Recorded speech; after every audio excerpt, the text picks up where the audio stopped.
Olá alunos, tudo bem? Essa é a aula 004. Nessa aula de hoje nós estaremos fazendo a correção das atividades da aula 003 e também estarei explicando um pouquinho sobre as formações de rios e bacias hidrográficas. A primeira coisa para a gente compreender tudo isso que a gente já está estudando é entender o ciclo da água. O ciclo hidrológico, como é chamado da forma correta, ele acontece todos os dias no nosso planeta. É algo muito natural. É a evaporação da água, a condensação que ocorre nas nuvens, depois a precipitação que acaba trazendo essa água até a Terra novamente. Então isso é normal. Vejo que nas aulas anteriores, que quando a gente ainda estava sem as aulas online, nós fizemos aquele cartaz falando sobre o ciclo das águas. Então, muitos alunos, a grande maioria dos alunos aí acabaram fazendo e ficou muito bom. Então, a gente vai aprofundar um pouquinho mais no conhecimento sobre isso aqui.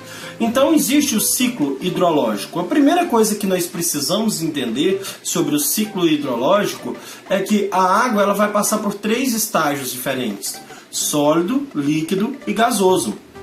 Nós não podemos esquecer isso. Então, a água ela está em constante movimento.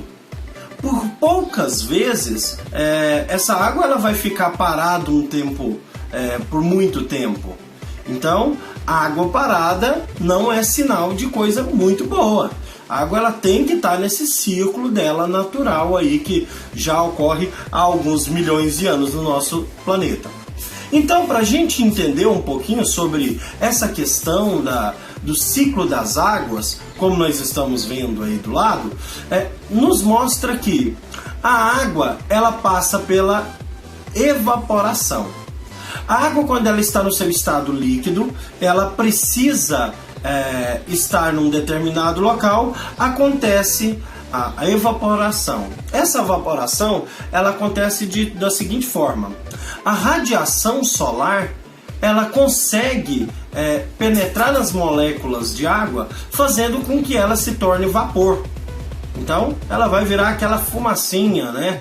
E aí ela vai ser transportada até a atmosfera. Quando ela chega, essa massa de vapor, ela chega até a atmosfera, ela começa a se condensar, se transformando nas nuvens.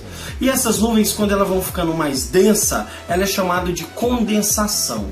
É a junção de todas aquelas partículazinhas de água, que viraram vapor nesse momento, elas se juntam e transformam-se assim numa grande nuvem de chuva.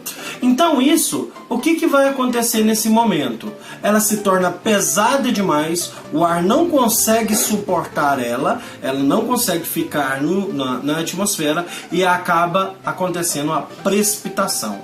Ou nada mais, nada menos do que a chuva, como nós mesmos já conhecemos, que é transformar aquilo que estava em estado gasoso para estado líquido.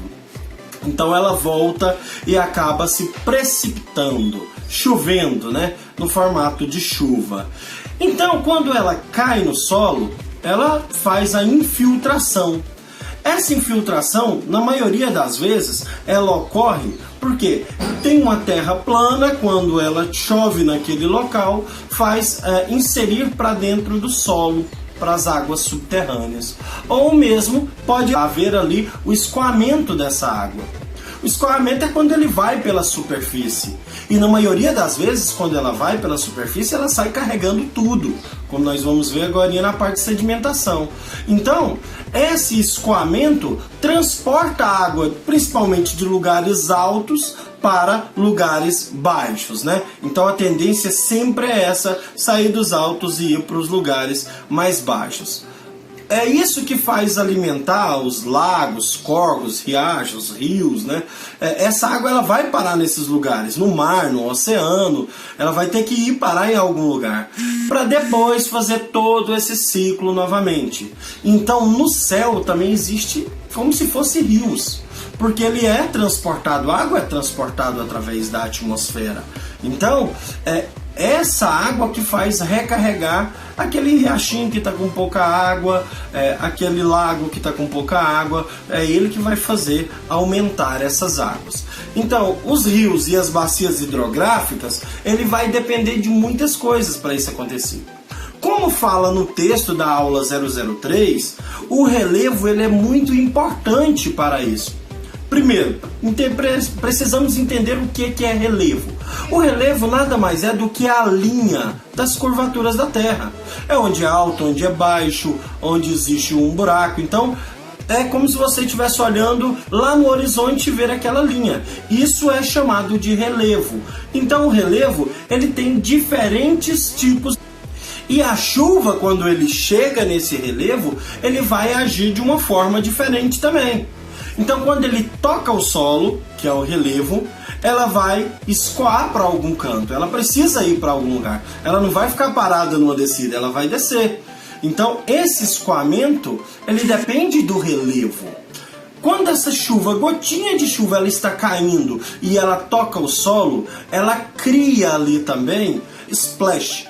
Esse splash é uma forma de essa gotinha cair. Quando ela toca o chão, pequenas partículas do solo ali, ela acaba saindo para o lado. Ou seja, ele vai modificar o tipo do relevo. A chuva ela vai transformar o relevo de alguma forma. Por isso que muitas vezes, quando você está próximo a uma estrada, você passa a ter erosões do lago, aqueles buracos, porque a chuva carregou os sedimentos que tinha ali, a terra que tinha naquele lugar. A gotinha que bateu ali escorreu, então carregou partes daquele local. Por isso que nas plantações eles fazem curvas de níveis, para não ter esses problemas, que senão carrega a plantação, se for em um lugar que existe um declive muito grande naquela localidade.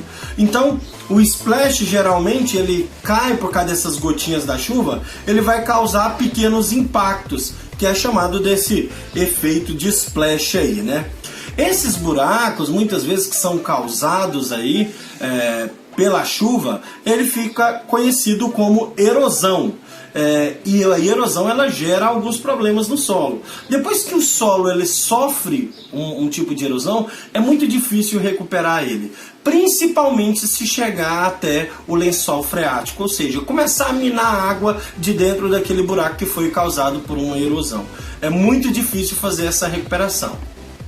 Em Vianópolis, nós temos um exemplo ali próximo da área verde, onde abriu aquela nova estradinha ali, que dá acesso aos outros bairros. Ali do lado direito, quando você entra, você vê que tem uma erosão que iniciou ali do lado. Essa erosão deve ser contida, porque senão daqui a pouco ela vai acabar adentrando no asfalto, vai tomar tudo ali e vai derrubar. Inclusive tem uma árvore caída. Na área verde, lá perto da pontinha no final também, tem muitas erosões. Inclusive tem um pé de manga lá no final que ele já caiu por causa da erosão. Então a erosão ela é provocada pela chuva, mas tem os fatores humanos que vão fazer com que ela piore ainda. A retirada da cobertura vegetal, o desmatamento, o empobrecimento do solo. Então tem várias coisas que vão fazer com que a erosão ela cresça aí. A sedimentação. Existe erosão e sedimentação. A erosão é o caso quando a chuva vem, carrega tudo ali, aquele buraco é chamado de erosão. Agora, sedimentos ou sedimentação é tudo aquilo que a água carregou. Quando essa água da chuva ela carrega lá naquela enxurrada, um pedaço de pedra, plástico, restos de animais mortos, folha, tudo que ela carrega ali ela é um tipo de sedimento. E na maioria das vezes esse sedimento vai parar onde? No lugar mais baixo. O lugar mais baixo de tudo, de onde que essa água vai cair, é o rio. E o que é que faz? Vai criando um depósito de sedimentos nesse lugar. Esse depósito de sedimento, ele é um lugar que fica muito fértil, porque ali tem um pouquinho de tudo. Aí, muitas vezes o rio está cheio, aquele sedimento fica lá no fundo do rio. Mas aí, com o passar do tempo, entra a seca, esse rio ele vai diminuindo. E daqui a pouco aquele sedimento vira uma ilha lá no meio do rio. Então, tirou esses sedimentos de um lugar alto, trouxe para um lugar mais baixo e aí transformou essa sedimentação lá embaixo. E além disso ainda criou uma erosão. Existem algumas características dos rios que a gente tem que entender. Existe lá em cima, na primeira parte, a nascente, que é onde tudo vai começar quando não tem as chuvas. Existe o afluente, um rio principal, a várzea, como nós vimos aí no texto da aula anterior. Então, olha, o que é o afluente? O afluente, ou também chamado de tributário, são os rios e cursos d'água de menor fluxo. Ele está em um determinado lugar e ele vai desaguar no rio principal. Aí nós colocamos esse exemplo como alguns ribeirões ou pequenos córregos, aqueles que são pequenininhos e vai desaguar num rio maior, ou seja, ele vai encontrar com um rio maior. E aí, esse rio menor é chamado de afluente. Esse rio principal, onde esses afluentes eles vão desaguar sobre ele, ele vai causar um maior fluxo d'água. Ele vai aumentar e ele vai criar naquele lugar uma bacia hidrográfica. Ah, professor, eu não sei o que é uma bacia hidrográfica. A bacia hidrográfica é o conjunto de daqueles rios, córregos, que vão desaguar num maior. Por isso que nós temos a bacia hidrográfica do Corumbá, do rio Paranaíba, do rio Tocantins, do rio Araguaia. Não quer dizer que é um rio só, é todo aquele conjunto de rios pequenos que vão encontrar aquele rio maior, que vai ser o rio principal ali. Então, tudo isso vai começar com a chuva lá em cima ou mesmo com a nascente. É a nascente que vai determinar por onde que essa água ela vai sair de algum lugar. Na maioria das vezes ela brota do chão ali, onde tem uma grande quantidade de água e está muito próximo à parte superficial, e ela nasce. E ela brota dali, é onde nós falamos nascente, que é um lugar que é até protegido por lei, porque se destruir aquele local daquela nascente, aquela água ela vai caçar outro lugar para sair e não vai sair mais ali. Ou até mesmo pode acontecer de secar aquela nascente e a gente perder um rio, como acontece com tantos aí, né? Então, ela nasce num determinado lugar, nessa nascente, ela sai pelo um afluente, deposita num rio principal, vai pela uma várzea, até chegar lá na foz do rio ou delta, que é no finalzinho, como mostra a imagem aí do lado. Então a bacia hidrográfica ela tem uma extensão territorial muito grande, que ela vai determinar qual que é a superfície da água, nos rios, nos seus afluentes, as nascentes. Então a bacia hidrográfica ela compõe tudo isso. Nessa nossa aula, na 003, mostra todas as definições corretas do que é cada um desse que eu falei. Então aqui eu estou explicando de forma superficial alguns pontos que foi colocado lá no nosso blog na aula do dia 31 de março, né, que foi a aula 003. Então nessa aula de hoje nós estaremos fazendo essa explicação e também a correção da atividade da aula também 003. Vamos lá, pessoal, então vamos fazer a correção da atividade do 003 do dia 31 de março. A primeira pergunta era o seguinte: cite as principais características de uma bacia hidrográfica ao longo do percurso dos rios. Primeiro, a principal característica que se tem aí do percurso do rio do início até o final, é que ele vai depender principalmente de uma coisa: o relevo da região. Então esta é a resposta. Eu vou colocar mais destacado aqui a resposta certinha, mas é o relevo de uma região que vai determinar para onde que vai ser o curso daquele determinado rio, tá bom? A pergunta número 2, ela fala o seguinte: qual o nome dos corpos de água de menor fluxo que desaguam no rio principal? A resposta correta aí é o afluente, na letra B, como foi citado lá no texto sobre isso. Número 3. Quais são as principais influências do relevo em relação aos rios? A principal influência que se tem aí, mais uma vez, é o relevo da localização onde está aquele rio.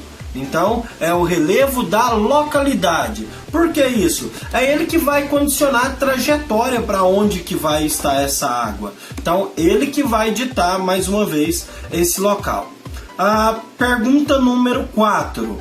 Qual tipo de foz corresponde à imagem? Aí tá mostrando essa imagem aí do lado, com a casinha e esse riozinho saindo aí, e ele fala o seguinte: explique com suas palavras. Olha, esse tipo de imagem, ele está mostrando para nós uma foz estatuário.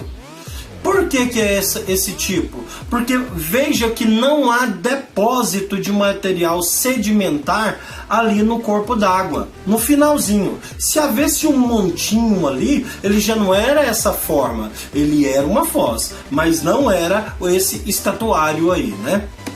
A pergunta número 5, ele falava assim: o que ocorre com as direções dos rios quando eles chegam em uma parte do relevo, ou mais plano do relevo ali? Resposta correta é a letra B, que fala que ele muda de direção pela força e pela velocidade. Então, se ele chega num lugar que está muito plano, muitas vezes essa água vai desaguar para vários caminhos diferentes. Aí até criar um lugar que vai ficar mais profundo, e por esse local ele vai conseguir, essa água vai conseguir escoar para algum local. Então, pessoal, essa foi a aula de hoje, que foi apenas uma revisão da aula anterior, a aula 003, e a correção. Beleza? Valeu? Até a próxima aula e um abraço, fique com Deus, viu? Valeu!